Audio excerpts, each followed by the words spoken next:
Well, actually, this part of the Pando story doesn't actually take place in Pando. It takes place in northern Ghana because it was an interlude, really, in the whole Pando scenario.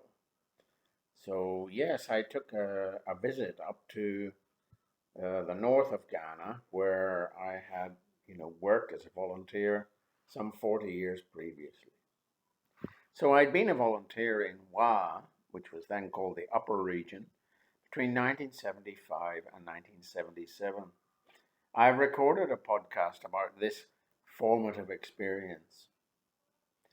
I had arrived in Ghana as an immature young man, disenchanted with his home country and life in general, I suppose. I suppose I was already an outsider. I was an idealist who arrived in Ghana with an open mind. But I was not disappointed. I was immediately impressed by the friendliness and the generosity of the people I met in Ghana. My teaching experience was inspiring. I had motivated, hardworking students who appreciated everything I did for them. How different from the spoiled students in the UK or Australia, well, at that time only UK, I was accustomed to. There were many challenges: the oppressive heat, the lack of basic food and amenities, primitive hygiene, amongst others. At the end of the 2 years, though, I felt I had had an inspiring experience that would be hard to equal. That turned out to be true. Although I had a most interesting and fascinating, many of them, experiences in many of the places I taught in my career subsequently, I felt even at the tender age of 24 or 25 that somehow I would not be able to equal the experience of Ghana. So while I was in Pando, almost 40 years later, I tried to use social media to contact some of my former students and teachers in the northern part of the country, in Wa. I was no expert at this time on Facebook, but I was pleasantly surprised by the responses. I was able to contact three former students from the school who were still living in Tamale, which was only a few hours from Wa, where I had taught in 1975. They said they were still in touch with some of the other former students in Wa. When would I arrive? They asked. Encouraged by this response, I booked a flight from Accra to Tamale. As a typical white man, I was worried about where I would stay, what I would eat. When I asked them where I could stay, they did not reply directly, but they just said they would meet me at the airport. In the end, I figured, well, I could find a hostel somewhere. But I was quite excited, I must say. When I arrived in Tamale, I wasn't sure what my reception would be. The old head prefect of Wa Secondary School, Alphonsus, had said that he would meet me. Sure enough, when I arrived in Tamale, the airport, he was there with another student, Karim. In 1975, Alphonsus had been the same age as me. So now, there he was again, in his 60s, just like me. But I easily recognized the same large, thickly set individual with the huge and friendly smile that I'd encountered 40 years previously. We had been good friends, and he had sometimes borrowed my bicycle. It was such an emotionally charged encounter for me. How could Alphonsus still be around to greet me after so many years? After greetings, he took me in his car with another friend, well, Kareem, to his house. But on the way, he took me to what looked like a resort. And he said, "This is where you will be staying in Tamale." I was shocked. It was a luxury resort, beautifully appointed, something that had not existed 40 years previously when I was in Wa. As a white man, accustomed to the ways of the white man, I had been expecting to have to look for a hostel to stay somewhere.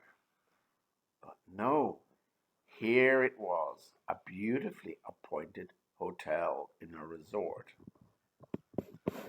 Then Alphonsus took me to the presidential suite. He explained that the resort was owned by one of my former students in 1975. He was now Ghana's High Commissioner to Canada.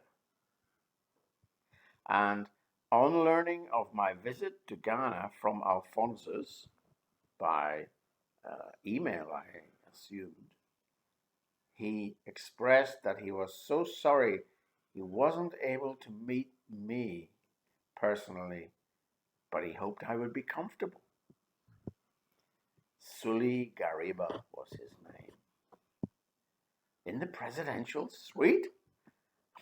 Well, this was becoming a fairy tale. I was left in my suite by Alphonsus to have a shower, and then he picked me up later to have dinner at another former student's house. Now, I remembered the friend's name very well because of his initials. He was Bakawari, BVC. And for me, he was just BVC. And I remembered him as an innocent looking young man of about 16 or 17 in my class all those years ago, who used to sit and say very little on the left hand side on the bench. But he was one of the top students, perhaps number 2 in the class. I was overwhelmed with joy at my reception. These were people I had remembered and revered personally with nostalgia for many years.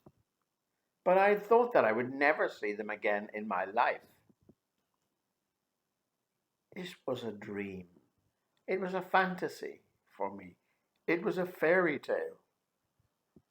The emotions I felt were incomparable to anything I have ever felt before or since. But there was much more to come. That evening, Alphonsus soon disclosed to me what was his plan. We were going to travel in his four-wheel drive, or I don't know, maybe he'd hired it, to Wa the next day. And we would go via Damongo, where there was a game reserve. All this had been organized on the spur of the moment a few days previously. I'd only contacted Alphonsus about 1 week previously when I was in Pando with the bishop. I cannot imagine such spontaneous generosity and hospitality ever happening in a developed country, such as Australia or Ireland or the UK. This was the Ghana I remembered of 40 years ago. It hadn't changed. The next day we travelled to Wa via the game reserve. I was a little surprised and dismayed by the transformation of Wa. 40 years ago, it had been a sizable village, but still a village. and the school was 2 miles outside of it. In those days, I used to cycle into town some evenings to visit my missionary friends because the missionaries were the only place in Wa you could get beer. There were shortages of all sorts of basic foods in Wa all those years ago. Basic foods such as sugar, salt, toilet paper, toothpaste. Now, now, of course, the village had become a bustling town, the state capital. There were supermarkets, restaurants, hotels, even a university. None of these things had existed 40 years previously. Alphonsus told me that we were going to visit the school. I was so excited. When we arrived, I was taken to meet the principal. I don't know whether Alphonsus had told him whether he was bringing me or not. Anyway, he told me, the principal, that he was calling a whole school assembly to welcome me back. The school now had over 1,000 students. When I was there in 1975, there had only been about 300. The principal made a speech explaining who I was and how he had called the assembly in my honor. To my dismay, he then asked me to make a speech. I was actually feeling a little sick, probably from something I had eaten on my journeys. Of course, I had absolutely no choice. Sometimes, though, not having a choice is a good thing in life. Somehow, I overcame my nervousness and was inspired by the occasion. I can't remember what I said, but it was very well received because it came from my heart. It was humbling to see that the school remembered me and honored me in this way. After all those years ago, what was I but a self-important, arrogant idealist? What difference had I made? But that wasn't all. Then Alphonsus told me that the principal was calling a staff meeting to welcome me. It was the same thing. Speech by the principal, and then I was asked to give a speech. I was then taken on a tour of the school. I visited all of my old haunts. And for example, the science lab where I had first started teaching. And then the new science lab, which I had equipped and opened 40 years previously. The new science lab, which I had nearly burned down one night as I prepared for my class the next day, doing an experiment using phosphorus. I like to tell stories, but some stories should never be told. It was like a dream. In spite of feeling under the weather, I felt spiritually renewed by my visit to the school. Alphonsus took me to meet some of my former teachers. There was Mr. Kwangkwari, who was the deputy principal when I was there. What a lovely man he was. A typical Ghanaian smile, very pleasant to me. But I do remember one particular incident in which he asked me at the morning assembly. We used to sing the national anthem to the Ghanaian flag. And of course, in my arrogance of youth, I decided I didn't want to sing the national anthem. I thought this was too nationalistic, and I thought, nationalism was not a good thing. It led to conflict all those ideas that we had as young men in the 70s. Mr. Quanquarrie was bemused by me as he saw me standing there day after day, not singing the national anthem. I remember he asked me, "Why don't you sing the national anthem, Mr. Nixon?" I can't remember what I said, but I remember the smile on his face. He was a little bit cynical. So here he was 40 years later, and he remembered me. I went to his house. And then there was Mr. Konuba, the biology teacher, who worked with me 40 years ago. I remember his motor bicycle so much. He had a lovely motorbike. So both these men I met again. Of course, they had aged. Then Alphonsus took me to meet some of my former students, including the delightful Kwesi Basambi Tongo and Kofi Andrew. I could remember the names. Over and over again in somebody's house, I was made to feel so welcome, just like I had been 40 years previously. When I consider how Africans are received in the UK or Australia today, I just feel ashamed. There is no comparison. The Ghanaian is 1,000 times more hospitable than the white man. Alphonsus took me back to Tamale, and then I flew back to Accra, where I was again royally entertained by one of my former students. This former student, Robert Yenna, was then was now a lecturer in French at the university in Accra. He invited me to stay with him and entertained me regally when I was there. I also tried to get in touch with Matthias Posa, who had been the English teacher in charge of my orientation when I had arrived in Wa in 1975. Matthias was a kind and gracious person. He was now the Speaker of the House in the Parliament of Ghana.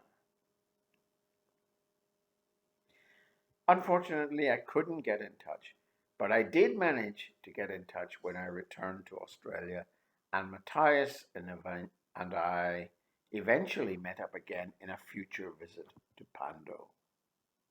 And indeed, Matthias visited the school. I will always remember him for his gracious and warm welcome to myself and the other two volunteers at Wa Secondary School in 1975. I arrived back to Pando, where again I was received with enthusiasm by the bishop. Together we tried to plan a future for the school. I was farewelled regally by him and his wife, Joyce, and all of the students and teachers at the school. I was given beautiful gifts of kente cloth and a smock. Soon I was winging my way back to Adelaide, rejuvenated and determined to try and raise some money for the school. After trying many ways to raise funds in Australia, eventually my friends donated generously, and I was able to send some much needed money to the bishop.